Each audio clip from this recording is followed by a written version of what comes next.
হরে কৃষ্ণ। নমস্কার দর্শক বন্ধুরা, জয় গোপাল কৃষ্ণ এই চ্যানেলে আপনাদের জানাই সুস্বাগতম। বন্ধুরা, আজকের ভিডিওতে যে বিষয়গুলি ব্যক্ত করব তা হলো ইন্দিরা একাদশী ব্রত 2024 পূর্ণাঙ্গ সময়সূচি। ইন্দিরা একাদশী দিনে কেন শ্রাদ্ধ করা হয়, এই একাদশী ব্রতের তাৎপর্য, ইন্দিরা একাদশী ব্রতের পালনের সময়সূচি এবং এই একাদশী দিনে সহজ উপাচার। তাই আপনার প্রত্যেকের সঙ্গে থাকুন এবং শ্রবণ করুন আজকের ভিডিওটি। হিন্দু ধর্মে একাদশীর বিশেষ মাহাত্ম্য রয়েছে।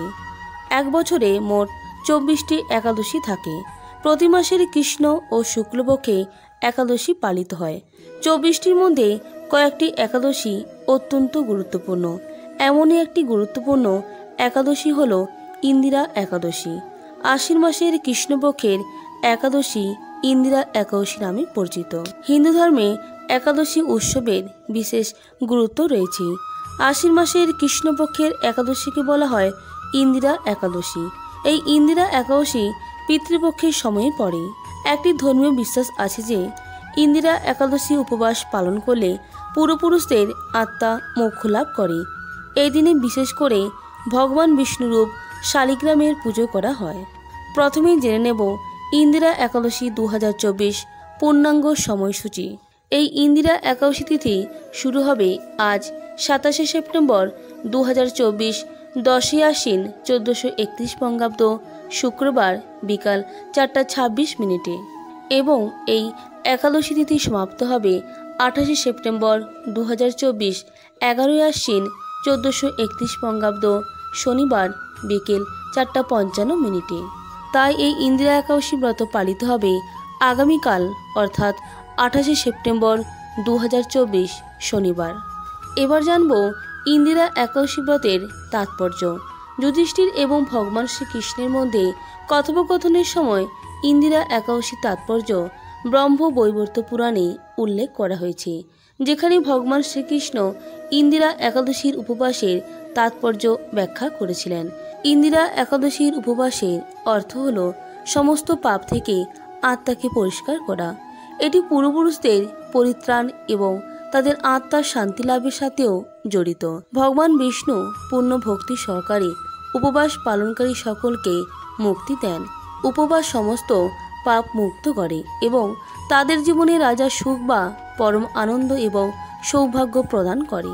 তদুপরি উপবাসের আচার এবং ভগবানের উপাসনা সহ বিষ্ণুর সহস্রনাম পাঠ করা অত্যন্ত গুরুত্বপূর্ণ, যা 3টি জগতে শান্তি আনতে সাহায্য করে।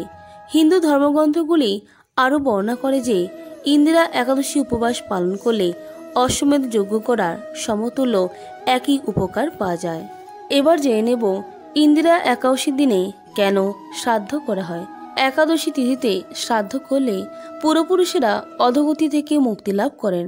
এই তিথিতে শ্রাদ্ধ করলে আত্মা জন্ম ও মৃত্যুর বন্ধন থেকে মুক্ত হয়ে যায় এবং ব্যক্তি মোক্ষ লাভ করে। মনে করা হয় পূর্বপুরুষরা যদি কোনো পাপ কর্মের কারণে যমলোকে দণ্ড ভোগ করে থাকেন, তাহলে পিতৃপক্ষের একাদশী দিনে নিয়ম মেনে ব্রত ও দান পুণ্য করুন। এর পাশাপাশি একাদশী ব্রতের ফলে যে পুণ্য লাভ করবেন তাও পূর্বপুরুষদের উদ্দেশ্যে দান করে দিন। এর ফলে আত্মা দণ্ডের হাত থেকে মুক্তি পেয়ে যাবে এবং স্বর্গলাভ করবে। আবার এই একাদশী ব্রত পালন করলে মৃত্যুর পর যমদূতের ভয় থাকে না। আবার পূর্বজন্মে কোনো পাপ করে থাকলে তা থেকেও মুক্তি লাভ দেয় এই ব্রত। ইন্দিরা একাদশীকে পুণ্যদায়ী ও মোক্ষদায়ী বলে মনে করা হয়, কারণ এর ফলে পূর্বপুরুষরা মোক্ষ লাভ করেন। ভজন কীর্তন করলেও পুণ্য লাভ করা হয়। এই ব্রত পালনে আমাদের সামনেও মোক্ষ লাভের পথ খুলে যায়। এবার জানব এই একাদশীর দিন কি সহজ উপাচার মেনে চলে আসবে উন্নতি ও মুক্তি পাবেন পূর্বপুরুষরা।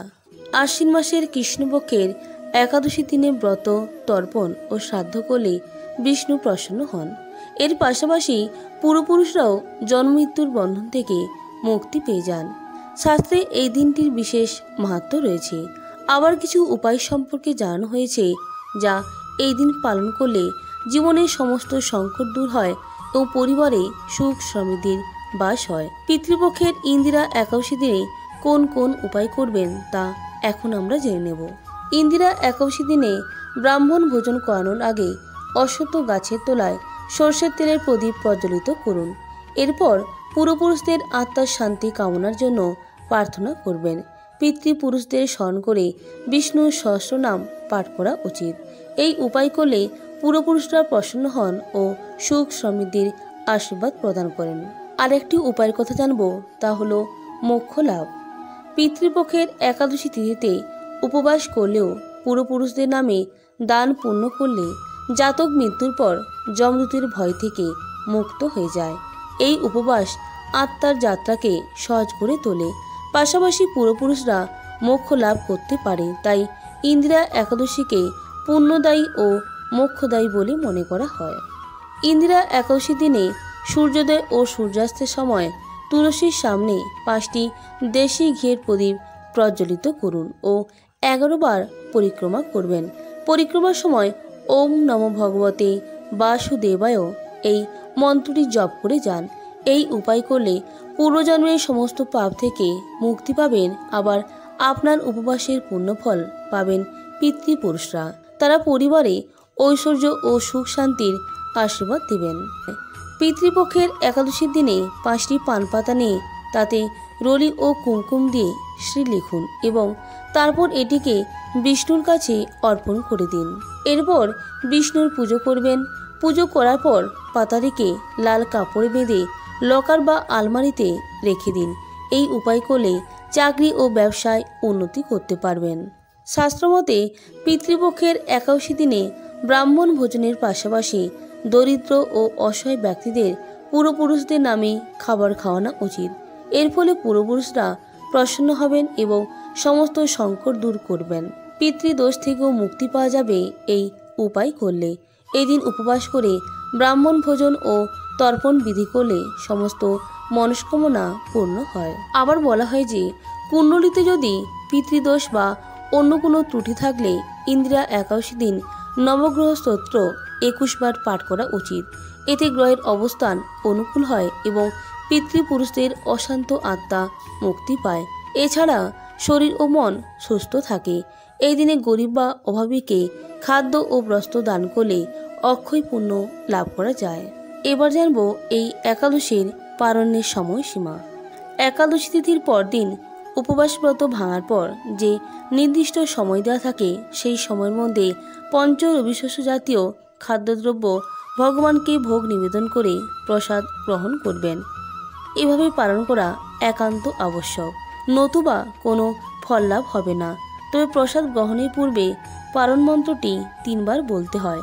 পারণ মন্ত্রটি হল ও অজ্ঞান তিমিরান্ধস্য ব্রতে নানব কেশব প্রসিদ সুমুখনাথ জ্ঞানদৃষ্টি প্রদ ভব। 29শে সেপ্টেম্বর রবিবার সকাল 5টা 29 থেকে সকাল 9টা 27 পর্যন্ত। একাদশী ব্রত পালনের প্রকৃত উদ্দেশ্য কেবল উপবাস করা নয়, নিরন্তর ভগবানের নাম স্মরণ মনন ও শ্রবণ কীর্তনের মাধ্যমে একাদশীর দিন অতিবাহিত করবেন। বন্ধুরা, এই ছিল আজকের ভিডিওর মূল আলোচ্য বিষয়বস্তু। তাই আমাদের মধ্যে যে সকল ভক্তবৃন্দরা একাদশী মহাব্রত পালন না করে যে পাপ করছেন, আসুন তারা সহ সকল ভক্তবৃন্দরা একসাথে প্রতিজ্ঞা সহ একাদশী মহাব্রত পালন করি এবং আমাদের এই দুর্লভ মানব জীবন সার্থক করি। আপনার প্রত্যেকে এই ইন্দিরা একাদশী ব্রত ভালোভাবে পালন করবেন ভগবানের সন্তুষ্টি বিধানের জন্য। ভগবান শ্রীহরি প্রত্যেকের মঙ্গল করুক, এই প্রার্থনা রেখে আজকের ভিডিওটি এইখানে শেষ করলাম। নমস্কার, ধন্যবাদ। হরে কৃষ্ণ, রাধে রাধে, হরি বল।